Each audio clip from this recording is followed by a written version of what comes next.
नमस्कार, आप देख रहे हैं सत्य ओंकार। मैं हूं आपके साथ सत्यपाल। मैं हूं अभी नगर निगम कार्यालय पर। यहां पर आम आदमी पार्टी के बहुत सारे कार्यकर्ता हैं जो इकट्ठा हुए हैं 134A के मसले को लेकर के। 134A के तहत जो भी प्राइवेट स्कूलों ने मनमानी कर रखी है, जो गरीब बच्चों को जो एक उनका हक है उनसे वंचित कर रखा है, जिसमें सरकार भी उनकी सहभागी है, उसके तहत आज हमारे साथ बहुत सारे पेरेंट्स, लगभग फरीदाबाद के सभी पेरेंट्स जिनका 134A के तहत उनके बच्चों का एडमिशन नहीं हो रहा है, उसी के लिए हम सरकार के खिलाफ एक प्रदर्शन कर रहे हैं ताकि सोई हुई सरकार जाग जाए और जो गरीब बच्चों का हक ना मारे और उनको एडमिशन दे।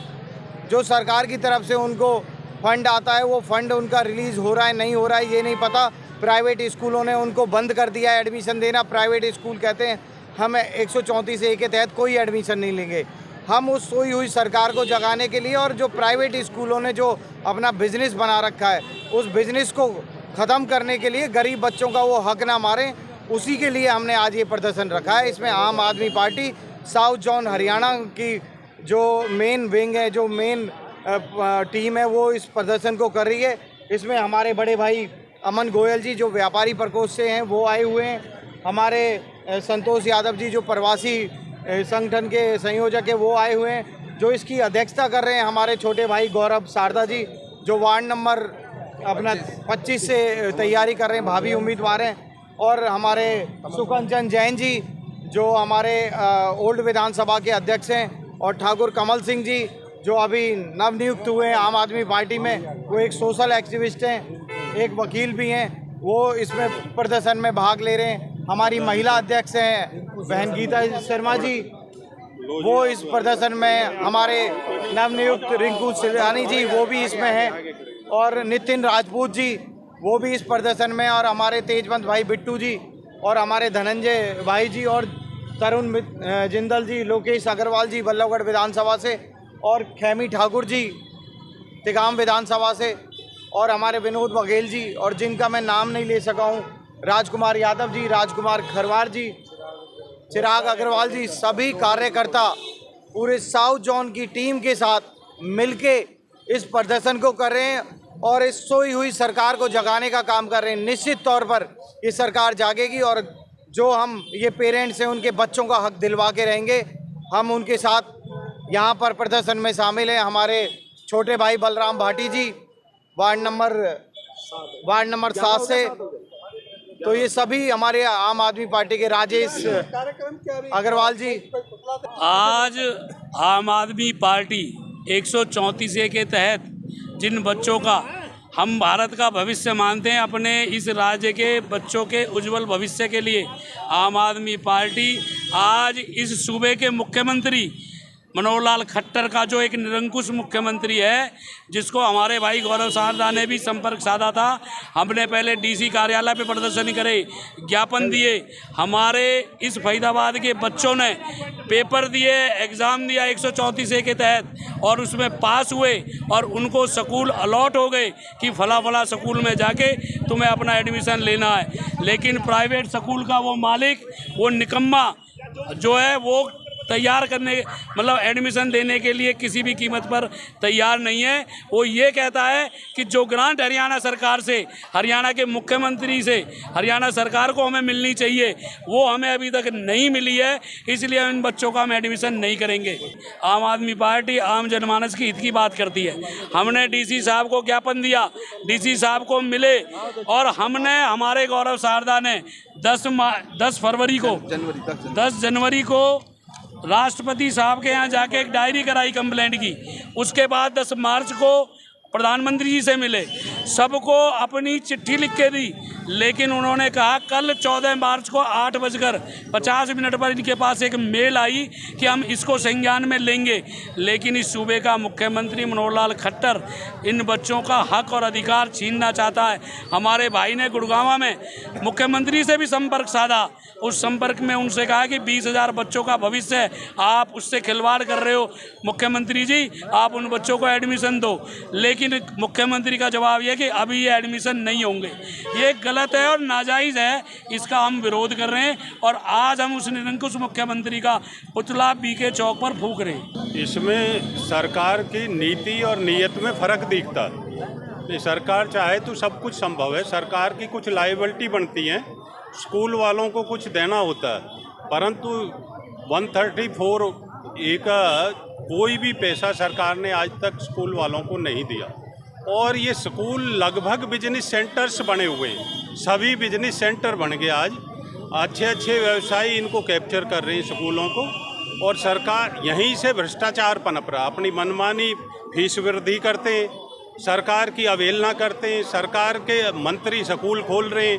तो उससे अब ये देख लीजिए कि जब सरकार ही जिस चीज़ की मालिक हो जाएगी और इनके जो शिक्षण संस्थानों की मालिक यदि सरकार बन जाएगी, सरकार के नेता बन जाएंगे, तो किस तरह से ये उनको मिल पाएगा। मेरा नाम गौरव शारदा है। ये 134A का मुद्दा पूरे हरियाणा का मुद्दा है। कम से कम 65,000 बच्चों ने पेपर दिए थे, जिसमें से 35,000 बच्चों ने पेपर पास किए हैं अच्छे अंकों के साथ। अच्छे अंक मतलब 90, 92, 95, 98, 100। इसके बाद भी 22,500 बच्चे एडमिशन नहीं ले पाए। अभी भी सरकार सोई हुई है। मैंने ऐसा कोई दरवाज़ा नहीं जो खटकाया ना हो। बीइंग अ प्रोफेसर, मेरे पास जितनी एजुकेशन थी मैंने उसका इस्तेमाल किया। मैंने विदेशों में भी बहुत पढ़ाया, फरीदाबाद में भी पढ़ा रहा हूँ। पेरेंट्स के साथ पिछले 90 दिनों से मैं संघर्ष कर रहा हूँ। मैं डीसी ऑफिस जाता हूँ, बीए ऑफिस जाता हूँ, डीओ ऑफिस जाता हूँ, स्टाफ से बात करता हूँ, तो डीसी साहब मुझे बिठा के सरेआम बोलते हैं कि ये मुद्दा सरकार का है, सरकार ही कर सकती है, क्योंकि आप पढ़े लिखे हैं, आपको मैं बता देता हूँ, हमारे यहाँ के कुछ नहीं होगा। मैंने फिर भी उन्हें ज्ञापन दिया कि आप इस पर एक्शन लें। उन्होंने कहा ठीक है, उन्होंने रिसीव कर लिया। इसके बाद मैं मनोहर लाल खट्टर जी से मिलने पहले चंडीगढ़ जाता हूँ, क्योंकि उन्होंने मेरा नंबर मांगा था ट्विटर पे कि अपना नंबर शेयर करें। फिर उनके पीए से बात हुई, उसने मुझे 1 बजे का टाइम दिया चंडीगढ़ का, जबकि उनका 1 बजे का प्रोग्राम था घरौंडा में, करनाल में। मैं 9 बजे चंडीगढ़ पहुंचता हूं, वहां जाके पता लगता है कि वो घरौंडा में रैली कर रहे हैं। घरौंडा में पहुंचने के बाद उनकी रैली में उनसे मिलने के प्रयास करने के बाद भी वो हंसते हुए कहते हैं ये काम नहीं हो पाएगा। इतना बड़ा प्रदेश का मुख्यमंत्री अगर ये कहे कि मैं बच्चों को पढ़ाना नहीं चाहता या मैं उनके हक मारना चाहता हूं, तो ये कितना सफल है। फिर भी मैं रुका नहीं। मैं माननीय नरेंद्र मोदी जी जो हमारे प्राइम मिनिस्टर हैं उनके पास गया, क्योंकि वो सबकी सुनते हैं, हमें पता ही है, पूरे वर्ल्ड में उनका नाम है। तो मैंने कहा चलो उनके पास जाते हैं। मैंने डायरी एंट्री कराई और अपने हाथों से चिट्ठी लिखी, क्योंकि मुझे वहाँ घुसने नहीं दिया गया था। तो ये देखिए, प्रधानमंत्री डाक सेवा 10 तारीख 10 जनवरी 2022 हाथों से लिखा लेटर दिया उनको कि सर इस पे कोई कार्रवाई करें, और वो मौजूद नहीं थे, वो यूपी चुनावों में व्यस्त थे, जो मुझे पता लगा। उसके बाद मैं उपराष्ट्रपति जी के पास गया, वेंकैया नायडू, उनकी भी दिखाता हूँ चिट्ठी आपको। ये है उपराष्ट्रपति, वाइस प्रेसिडेंट ऑफ इंडिया। ये देखिए diary entry, vice president of India, same date. मैंने कोई जगह नहीं जो छोड़ी ना हो। उसके बाद रिमाइंडर, कितनी बड़ी बात होती है रिमाइंडर देना। मैंने देखिए रिमाइंडर 2 लगाया हुआ है, सरेआम ये लेटर है, और ये देखिए रिमाइंडर 2 लिखा हुआ है बाकायदा, और डायरी एंट्री करवाई है 9 मार्च को। 3 महीने का इंतजार करने के बाद भी प्रधानमंत्री जी ने मुझे कोई जवाब नहीं दिया। मेरे पास एक ही मकसद बचा था, राष्ट्रपति जी। मैंने राष्ट्रपति जी को मेल किया और इच्छा मृत्यु की बात करी कि आप मुझे इच्छा मृत्यु दे दीजिए, अगर इन 20,000 बच्चों के एडमिशन नहीं करते तो कल मेरे मेल को पढ़ने के बाद मुझे secretary of president of India का मेल आया 8 बजे। देखिए कल 14 तारीख का मेल है ये मेल आया, और बोला गया है कि आपकी रिक्वेस्ट को कंसीडर कर लिया गया है, लेकिन आप मिल नहीं सकते, क्योंकि आप जानते हैं प्रेसिडेंट के भी अब चुनाव आ रहे हैं, वो अब सिलेक्शन होगा, नए प्रेसिडेंट साहब आएंगे।